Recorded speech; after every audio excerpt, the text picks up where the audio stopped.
En ese sentido, esta mañana estaba pensando en cuanto a lo que es nuestra vida y lo que es la relación con el Señor Jesús, cómo Él no solamente transforma nuestra vida desde un día en el que nosotros le recibimos.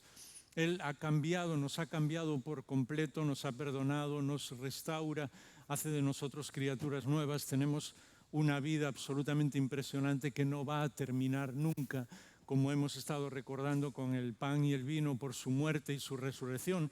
Pero a veces nos da la impresión de que como que nos quedamos solamente en eso, que ya es suficiente y que es muchísimo. Pero Él quiere llevarnos un paso más siempre, más allá, más cerca de lo que es no solamente todo lo que creemos, sino sobre todo lo que vivimos.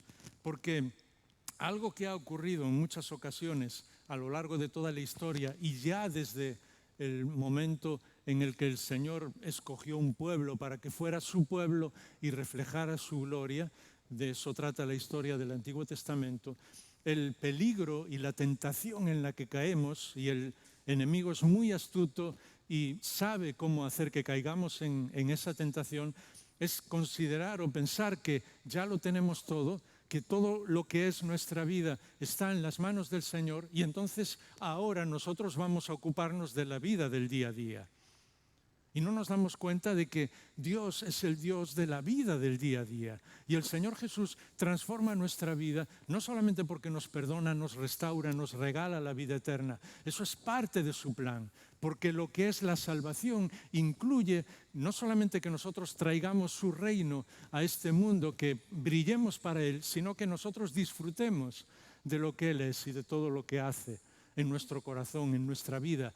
En primer lugar, en nuestra vida personal. En segundo lugar, en la vida familiar.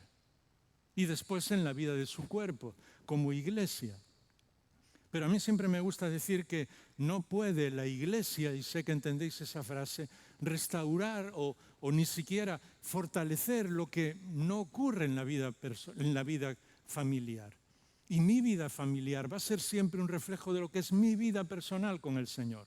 Así que el orden correcto que la Biblia nos enseña, y Pablo lo explica escribiendo a los Corintios sobre todo, es que ahora el templo del Señor somos cada uno de nosotros, el templo del Espíritu de Dios. Así que cuando la gente quiere conocer a Dios, nos ve a cada uno de nosotros, a cada uno de los que amamos al Señor.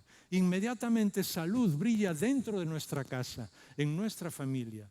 Porque nadie nos conoce más que aquellos que viven día a día con nosotros. Nuestra mujer, nuestro marido, nuestros hijos, nuestros hermanos, nuestros padres, aquellos que están todos los días. Y de lo que vivimos en nuestra relación con Dios y dentro de la familia, el fruto se ve en la iglesia, se ve con nuestros hermanos y se ve también con todas las personas que nos rodean, con nuestros vecinos. ¿Qué ocurre? Que muchas veces nosotros dejamos de pensar en el Señor como alguien con el que vivimos día a día, momento tras momento, alguien con el que no podemos ni imaginar tomar una decisión sin ponerla en sus manos. Y nos volvemos religiosos. Pensamos que la vida cristiana es sencillamente venir aquí el domingo, venir a asistir a una iglesia el domingo y ya está. Y eso fue lo que le pasó al pueblo de Dios. Y hubo un momento en el que el profeta Jeremías, es un libro que merece la pena que leamos, porque él sabe cuál es la situación del pueblo. Sabe que se han desviado del Señor. Es más, Dios le llama, le dice incluso desde niño, desde antes de que naciera, para que explique lo que está pasando en el pueblo. Pero Jeremías no se queda en lo alto de un púlpito explicándole a la gente lo que está sucediendo. Él llora con el pueblo. Él siente lo mismo que siente el pueblo. En cierta manera, él se siente identificado, incluso a veces hasta con las cosas que el pueblo hace mal. Y hay un capítulo, el capítulo 14 y el versículo 8, solo 2 versículos leemos ahí, en que Jeremías le explica al Señor lo que está sintiendo en su vida, lo que está sintiendo el pueblo. Y esos 2 versículos, tomando como referencia, como vais a ver, lo que sucedió en la vida del Señor Jesús, son los que creo el Señor quiere que nosotros llevemos a nuestro corazón esta mañana. Jeremías 14:8 le dice Jeremías al Señor: tú eres la esperanza de Israel. salvador suyo en tiempo de angustia. Y ahora veis la frustración del profeta cuando dice, Jeremías 14:8, ¿por qué has de ser como un forastero en la tierra? O como un caminante que ha plantado su tienda para pasar la noche. ¿Por qué has de ser como un hombre desalentado? Como un guerrero incapaz de salvar. Y entonces Jeremías para, quizás ora, piensa, porque nosotros a veces pensamos que cuando las personas escriben inspiradas por Dios es como si viniera una inspiración no sé cómo y empezaran a escribir y no pudieran parar. No, Dios escribe a través de la vida de las personas. Y en ese momento quizás Jeremías tuvo que parar y poner un pero. Y a mí me encantan esos peros de la Biblia, cuando da la impresión de que algo está completamente mal y de repente Dios dice, pero, y todo se transforma. Y eso es lo que ocurre aquí. Jeremías dice, sin embargo, tú estás en medio de nosotros, oh Señor. Por tu nombre somos llamados. No nos abandones. Es curioso porque Dios es nuestro Salvador. Él lo dice, Salvador, en tiempos de la angustia. Pero luego pregunta, ¿por qué has de ser como un forastero en la tierra? ¿Sabéis? Algunas veces alguien, hablando a nivel evangelístico, me preguntaba, bueno, el Señor Jesús, ¿a quién proclamaba el Evangelio? ¿Dónde iba? Y yo siempre le digo, cuando me preguntan cuál es la mejor manera de evangelizar, yo siempre les digo lo mismo que hacía él, comer con la gente. ¿Verdad que es una buena manera de evangelizar? ¿Y qué invitaciones aceptaba el Señor Jesús?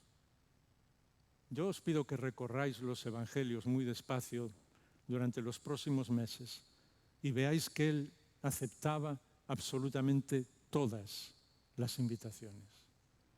Y es curioso porque Jeremías habla de que a veces Dios es como un forastero en la tierra.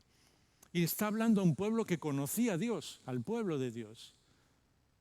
Y en la Biblia hay personas que invitaron al Señor Jesús a ir a su casa, ¿sabes para qué? Sencillamente para reprocharle algo, para hacerle caer en una trampa, para ver lo que podía o no podía hacer.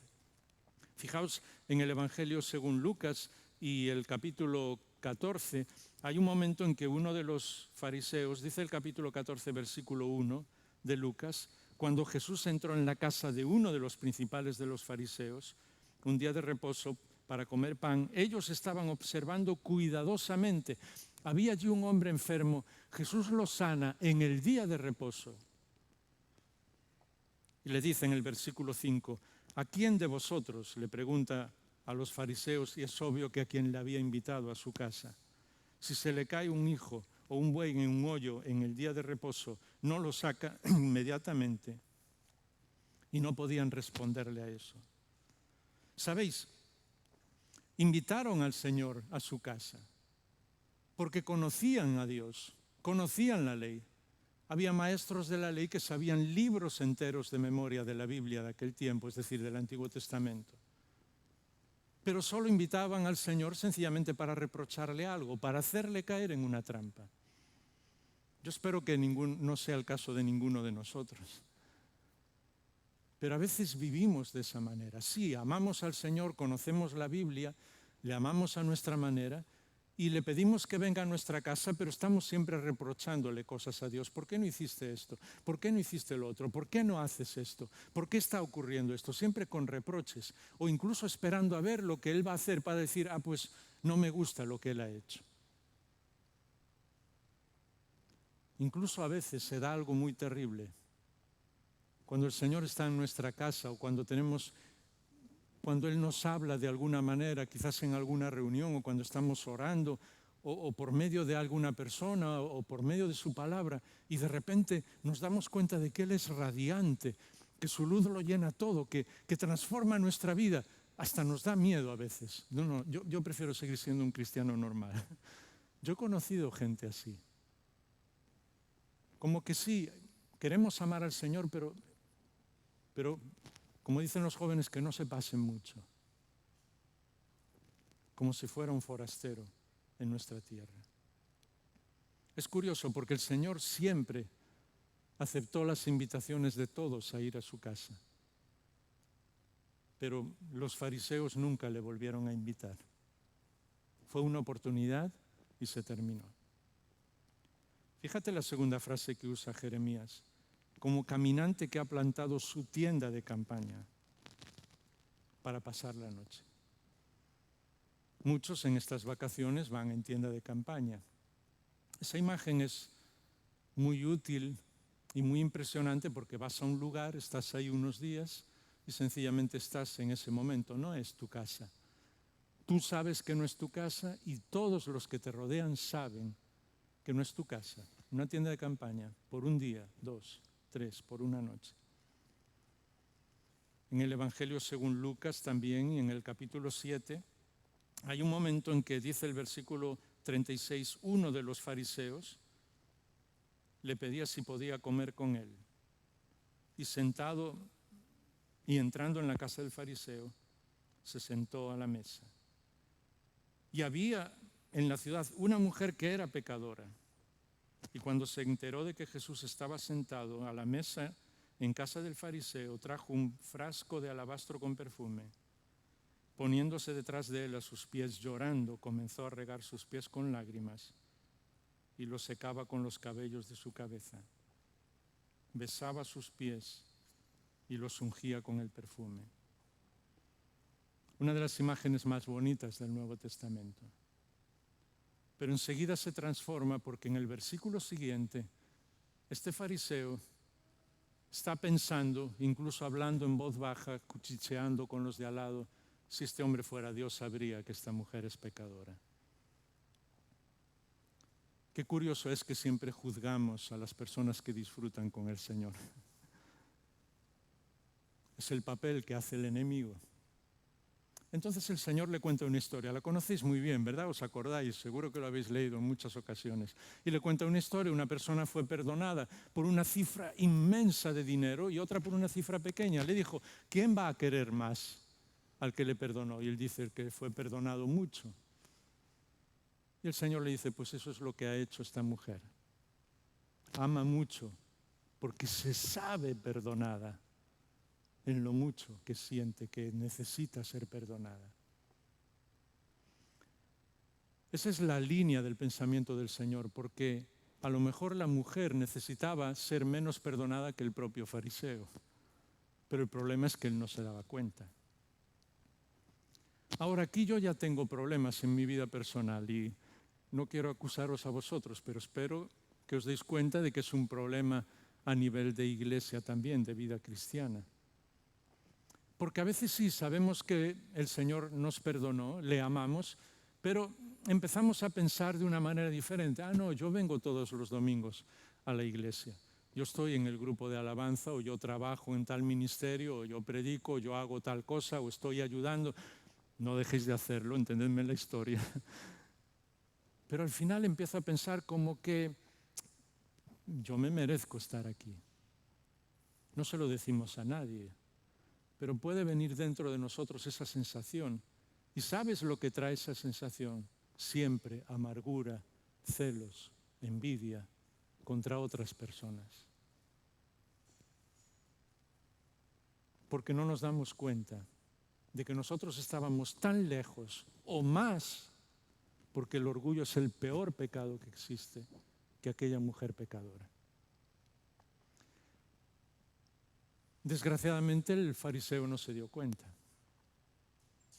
Así que el Señor tampoco volvió a su casa. Queridos hermanos, queridas hermanas, nunca permitáis que el orgullo, la arrogancia, incluso el creer que somos buena gente, nos aleje del Señor y nos aleje de los demás. Porque eso es algo que viene del enemigo.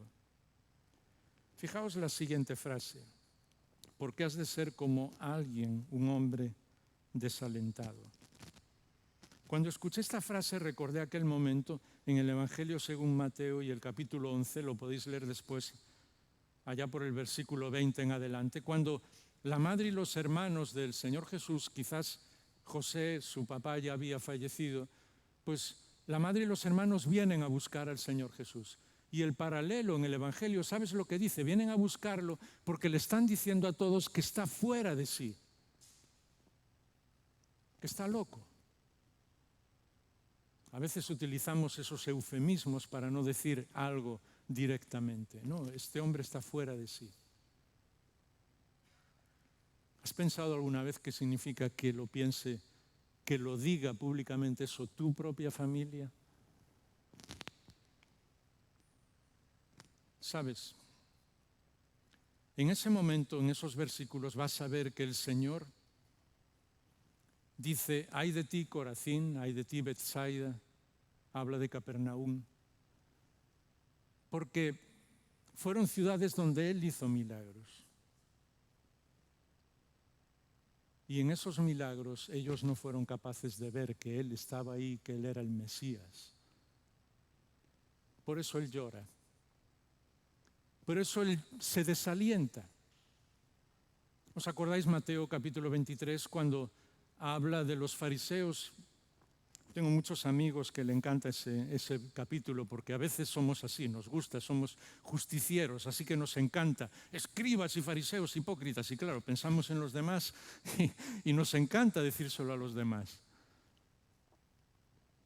Y yo siempre les hago una pregunta, como buen gallego, pero una pregunta que no es difícil, pero en la que nadie piensa. ¿Cómo termina Mateo 23? El Señor cuando le dijo escribas y fariseos hipócritas, por todo lo que estaban haciendo, era justo lo que les estaba diciendo. Pero Mateo 23 nos dice que termina el postrado llorando por ellos y por Jerusalén. Y yo siempre le digo al Señor, si tengo que decirle algo duro a una persona, tengo que hacerlo igual que mi Salvador. Tengo que hacerlo con lágrimas, porque no hay otra manera cristiana de hacerlo. Pero ¿sabes lo que produjo en el Señor? Desaliento. Y Jeremías de alguna manera lo vio. A veces Dios puede estar desalentado. Decía en la primera reunión, y lo repito una y otra vez, a veces hay situaciones en la Biblia, cosas que nos dicen que no sé exactamente explicarlas teológicamente, pero sí sé que Dios puede estar desalentado, desanimado, que como el mismo Evangelio dice, no hizo milagros allí por culpa de la incredulidad de ellos. Sencillamente porque no creemos en el Señor. Así que Él hizo un punto y aparte en Corazín, Betsaida, Capernaum y no volvió allí. Y yo estoy orando siempre al Señor, todos los días, diciéndole, Señor, que mi incredulidad no impida que tú vuelvas, que tú hagas lo que tú quieres. Necesito aprender a confiar en ti, a no desalentarte. Y la última frase es, como guerrero, incapaz de salvar. En aquel momento fue la incredulidad de su propia casa. Era Mateo capítulo 11, versículo 52, el texto que os mencioné antes en cuanto a la familia del Señor Jesús. Alguien incapaz de salvar. Y uno puede pensar que eso fue la mayor barrera, por decirlo así, con la que el mismo Hijo de Dios se encontró. Cómo su propia casa limitaba a Dios por su incredulidad.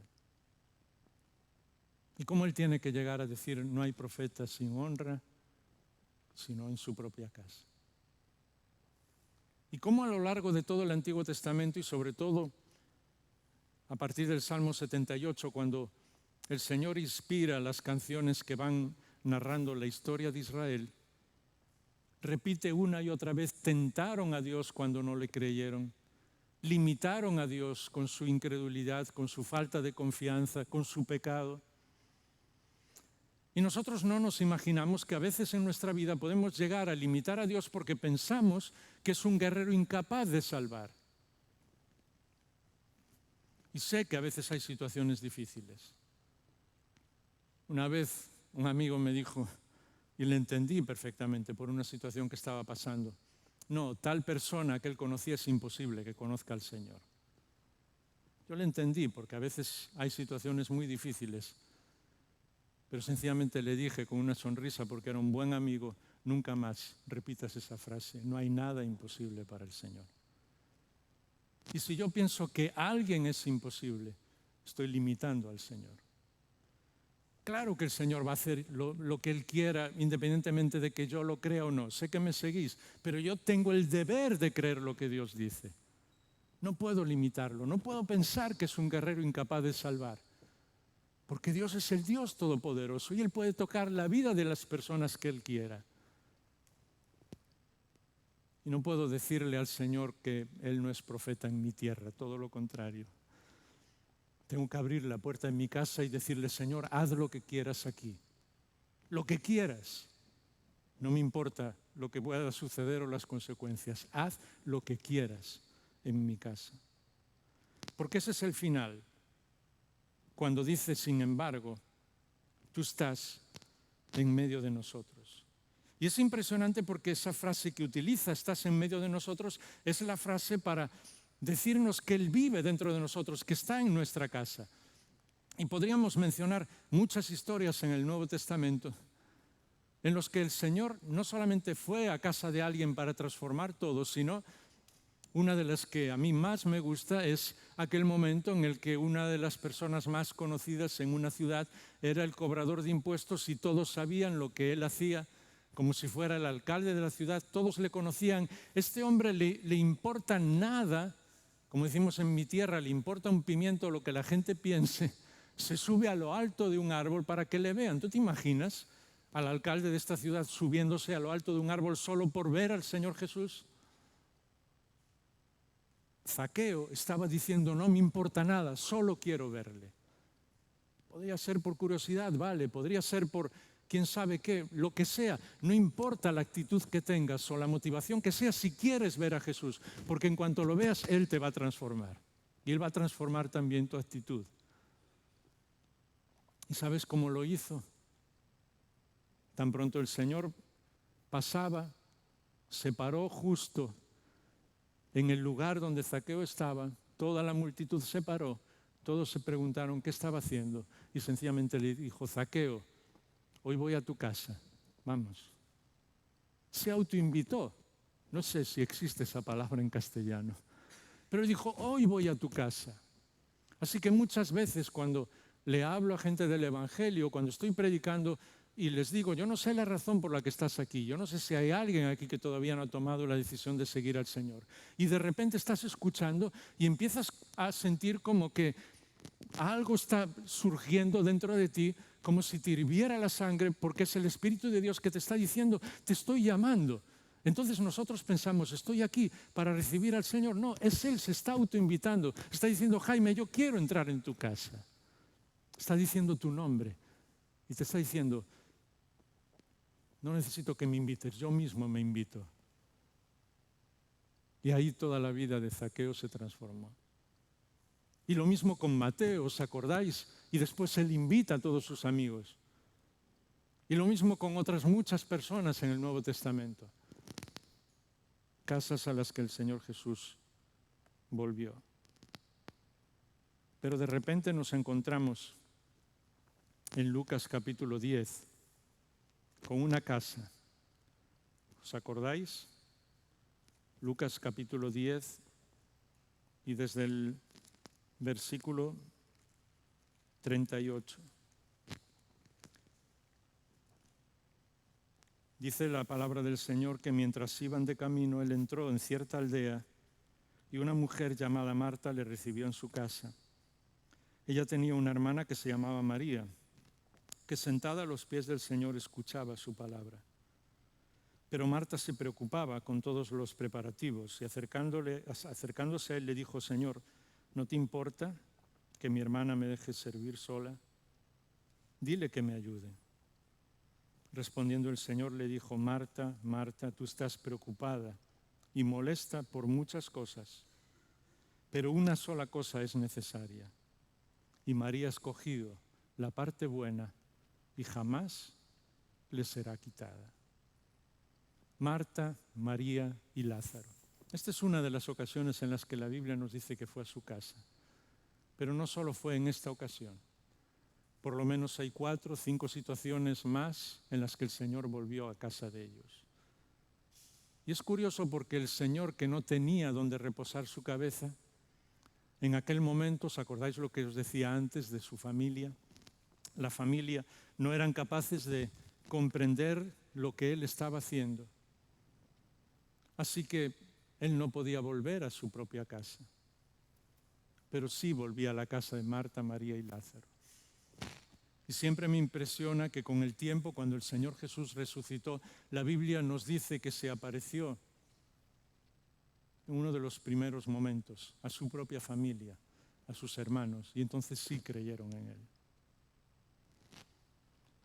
Y decía esta mañana que una de las cosas más impresionantes para mí al leer la carta de Santiago, uno de los hermanos del Señor, es ver cómo el propio Santiago se da cuenta, porque en todos los capítulos, a lo largo de toda la carta y en el corazón de la carta, habla del poder de la lengua y la maldad de nuestra lengua.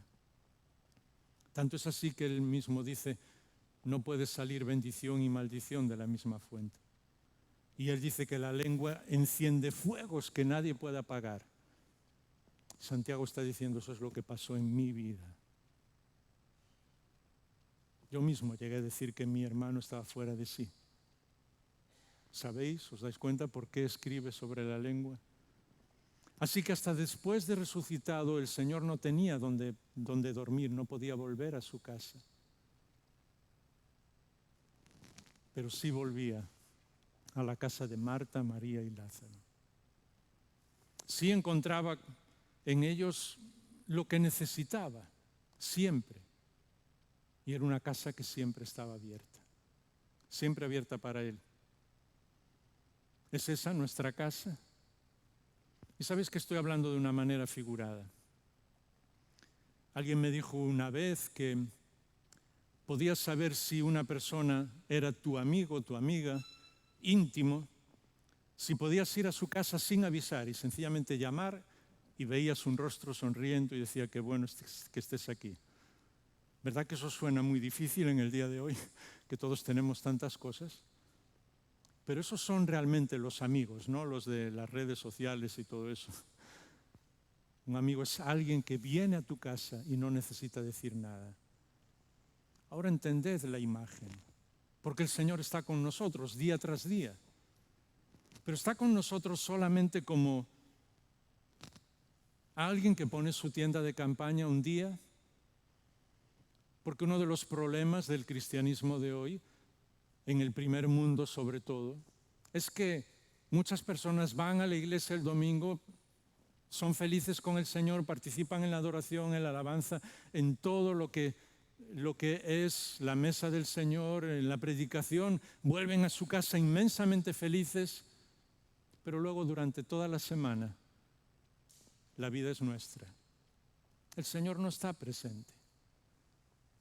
Es el huésped silencioso, sí, como decimos a veces, pero no lo tenemos en cuenta en nuestras decisiones. No le hablamos, no le pedimos ayuda. Como mucho 2, 3 oraciones por las comidas y poco más. Es un viajero de una sola noche. Pone su tienda de campaña el domingo y después se va. No se va. Seguís este ejemplo, ¿verdad? Él sigue siempre ahí con nosotros. Pero es como si lo tuviéramos arrinconado en nuestra casa. Y por eso cada vez que Él aparece como realmente es, radiante, cuando lo transforma todo, nos entra como un poco de miedo. ¿Qué va a pasar ahora? Y no nos damos cuenta que esa es la vida normal. No nos damos cuenta que lo normal es que en cualquier momento aparezca, como en casa de Marta, María y Lázaro. Él está ahí siempre, pero en cualquier momento diga algo, haga algo, y entonces todo se transforme. No nos damos cuenta de que en cualquier situación que nosotros estemos luchando o peleándonos o las cosas no vayan bien, de repente Él hace algo y sabemos lo que significa perdonar, arreglar las cosas, comenzar de nuevo. No nos damos cuenta de que en momentos en los que no sabemos qué hacer y parece que todo está oscuro y que no existe el mañana, Él dice, el mañana se preocupará de sí mismo. No te preocupes, Jaime, que no se preocupe tu familia, porque yo estoy aquí y os estoy cuidando y yo no soy un guerrero silencioso. Yo no soy un guerrero que no puede luchar. Yo soy el Dios Todopoderoso. Y entonces tengo que decirle, Señor, no te vayas nunca de mi casa. No se va a ir, ¿me entendéis? Pero tengo que recordármelo a mí mismo. como Jeremías le está recordando al pueblo, diciendo que el Señor es el Salvador y que Él lo transforma y lo cambia todo. ¿Cómo vamos a vivir? ¿Qué vamos a hacer?